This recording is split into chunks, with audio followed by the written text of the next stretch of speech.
Okay, ladies and germs, I'm sure you've noticed our new logo for our thumbnail, but we're also trying something different today. It's just me and Broski this time, so no theme song because no guest. Uh, Yeah, I wanted to do something special. Broski's been working on something else too that we're going to be coming out with. We both want hopefully. to talk about, yeah, hopefully. We both want to talk about different series. I actually want to, I'm going a little more obscure. I want to talk about the Transformers more than meets the eye. So, Broski, you read the first three chapters. That's what we're going to be talking about today. Spoilers.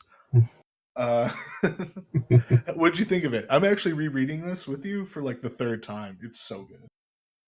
I really like it. I can't remember which Transformers I originally watched as a kid, but it's always been a show that's like Did it it. have mini cons?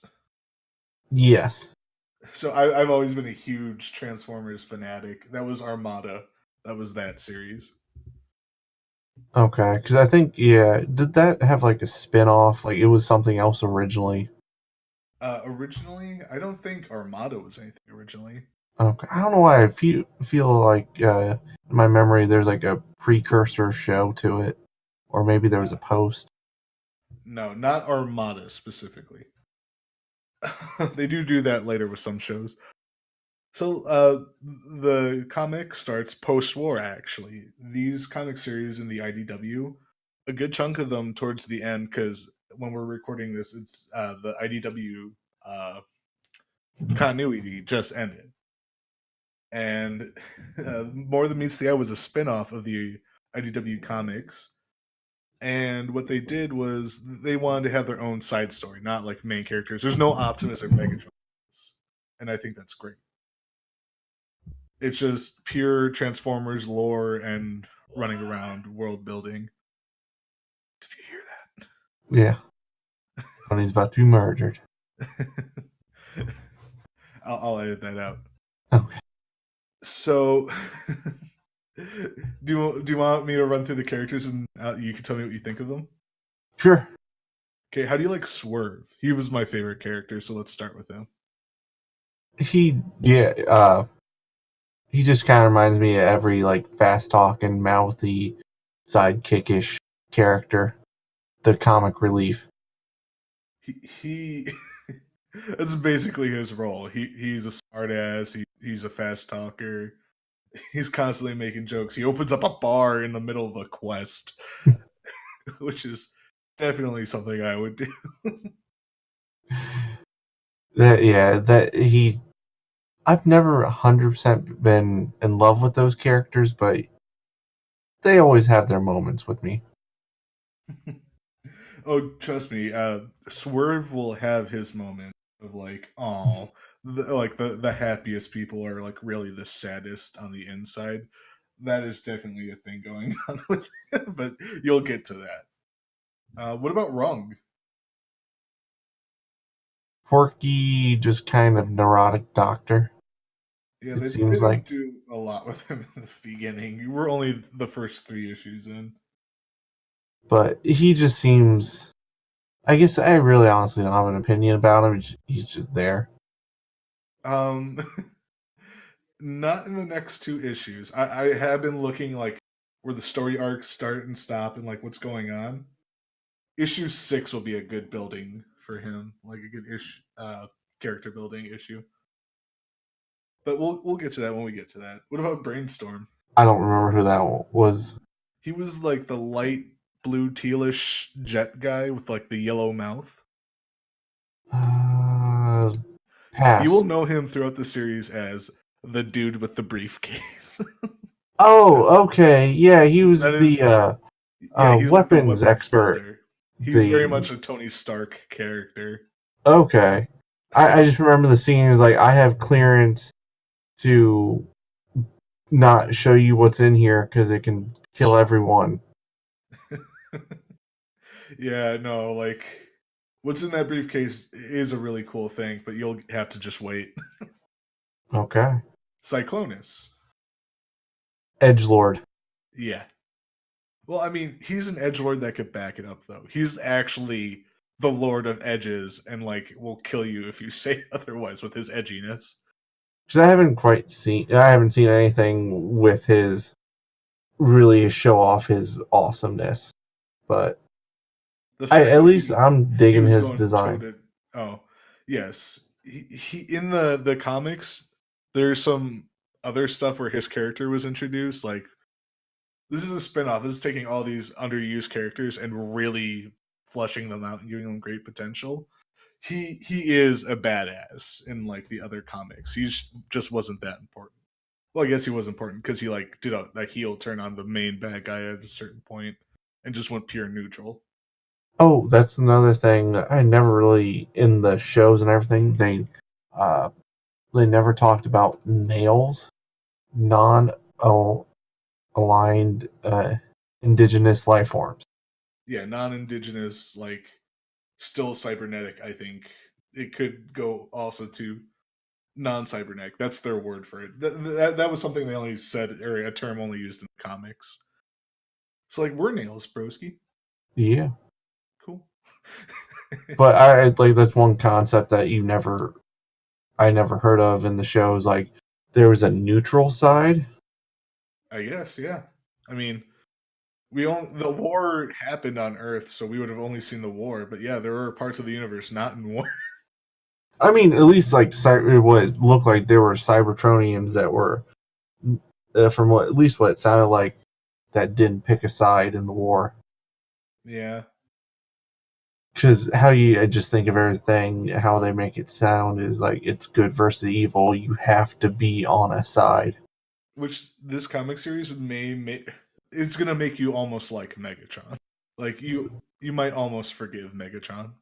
How they were talking about the war and everything. Cyclonus was at one point to an awesome little bot.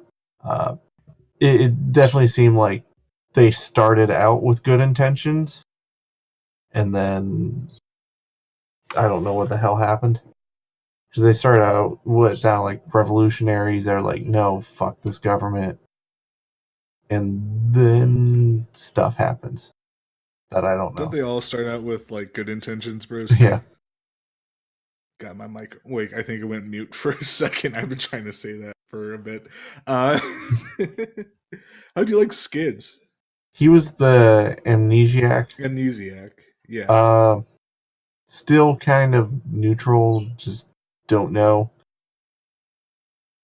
Yeah, he gets built up a little later. Because just without actually seeing anything with him, or I guess it'd be something learn his past, then I'll probably like him or understand him more. A lot of what I'm just trying to get out of you is just first impressions. Okay, Skids was not much. How about Tailgate? Precious cinnamon bun. He must always be Yes. protected. Everyone just. I don't care if everyone else dies. Tailgate Yes. must live. Whirl. How'd you like Whirl? Crazy some bitch. Yep. I love how they chose a shockwave like head. I think the toys are like that, so I guess they didn't choose that for the comics. But, his one beady glowing eye says so much for how like colorful of a character he Yeah, is. honestly, He's just constantly like a murdering like psychopath almost. Like I wonder how he's good. like the one thing I thought was interesting how his little torture dungeon was like they're not people, they're lesser life forms, so I can do this all I want. Yeah, those were like others. I told you a little before recording. Cyclonus is like kind of a zombie from another dimension. Those were also zombies from other dimensions. He was just doing really not okay things. Like I know they're evil zombies, but that's still not okay, It's like dude. you're an Autobot. You're not supposed to be having your own reenactment of Hostel. Murder dungeon. Yeah. How do you like Ratchet, the doctor? I do like that archetype of character, just the Like grizzled hand. like the angry. I imagine Yeah. him as just kind of a drinker, like just, He's a drinker. About Drift, his his the anti him. oh, uh, I mean, he seems to be just the suck up zealot. the, Yep, he's just trying to be who's nice. passing out the Kool-Aid to everyone. What about Magnus and Rodimus? Magnus is the was he the security officer? Yeah, he's the big blue I guy, do. like the I real big. thought he was his interactions were just funny with people. It's just like the no shit. Like Yeah, this is written very smartassly, like for better or worse of a term, and like he is the straight man in a universe of yes, smartasses. So he gives no, just doesn't like nonsense, and it's constantly thrown in his face. Hot Rod is actually the source of a lot of smartass too. Their leader. yeah. Rodimus, like I He's oh, you go. with his character, it's like I have no. It seems like he did something important, and that's why he was able to get those people under him, and why he's able to get drift. He was a prime. Oh, okay. He, he was a prime after Optimus for a little bit, or he a self-proclaimed one. So he was just like Some comic stuff he happened. was just like I'm a prime now, and then I was like, nah, Yep. this is worse. Well, there was no primes, and the Matrix only responded to him, so it wasn't official. Like there was no like, you are now our leader. Here, take the mate. But he used it, and then he gave it back, or half of it at least.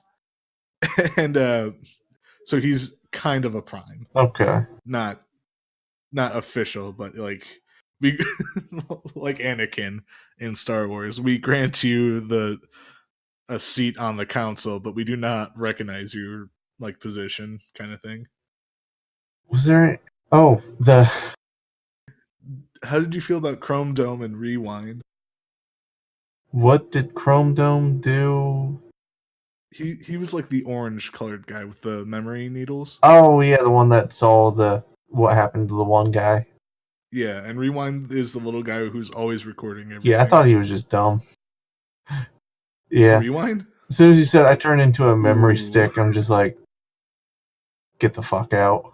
He, he gets a really good backstory later on.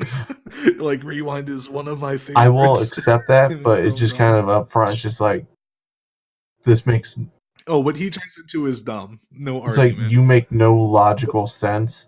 Like I the memory stick things, like it was there gonna be a giant computer one day. It's like I'm gonna upload everything to the Matrix. Well, think about it, broski. Like, how good a memory stick is. Can you imagine a memory stick the size of a robot But with like the capabilities of like being an advanced super he robot? doesn't need to That's a lot of data. transform into a That's a lot of memory data. stick unless he somehow is able to add more memory as he transforms. Like I like the whole of what he actually transforms into. Like that's just dumb, but I'm okay with the concept of him being an archivist. Like that's just to transfer it into a computer. That's all he transforms for, is to put the information in I a computer. feel like they have other ways to do it. I'm sure they can stick their like robo dick in and just Wi-Fi. kind of go town. That is what's just going on when he transforms. He's like presenting his Robodick. I just feel like it's just wildly impractical and just dumb. But Did you like the Spark Eater and how they took care of him? yeah, the Just like throw him in there with the other guy, like the energy thing that just does not like it when people stand yeah, near it's like what did he say? What was the line that was just awesome? first rule of like interdimensional or like first rule of like quantum travel is don't stand too near to the engine when it's giving the universe the middle finger. It's just like We both butchered it, but yeah, it's a it's great just line. so it's like so non-science. Just like yeah, don't stand next to the science thing as it's sciencing, or you're gonna be dead. Yeah, it could like evaporate. I love how in this series injuries look so like brutal and like visceral, but then like in like couple panels later or like next issue, they're like completely fine with like different colored parts. How like Like in the end, Rodimus is just sitting in that chair getting new arms. Like, he's just like neat new arms.